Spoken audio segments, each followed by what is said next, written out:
This is what confronts many users around the world when they start their computers.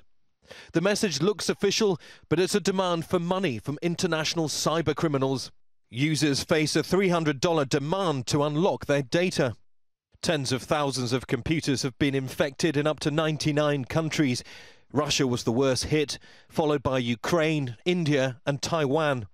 The UK's National Health Service, the NHS, has had major problems. Essential data has been encrypted. It's meant cancelled appointments, patients diverted to other hospitals and delays to vital operations.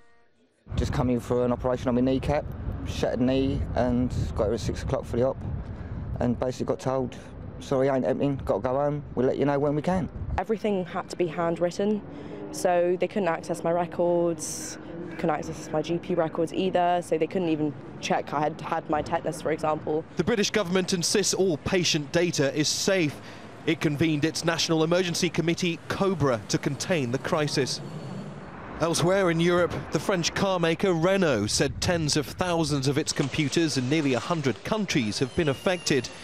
A Nissan car plant in Sunderland in northeast England was also hit, reportedly causing the manufacturing system to go down.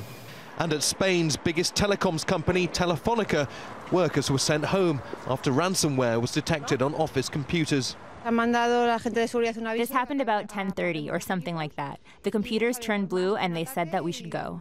In the UK, they're still trying to assess the damage across a large number of agencies. The virus can spread across entire networks, exploiting a bug in Microsoft's Windows operating system. Although patches and fixes have been developed, a number of organisations, including many UK hospitals, haven't updated their systems. The attack comes as ministers from the group of 7 rich countries meet in Italy to join forces to fight the growing threat of cyber attacks. A fight that's now all the more urgent. Neave, Al Jazeera.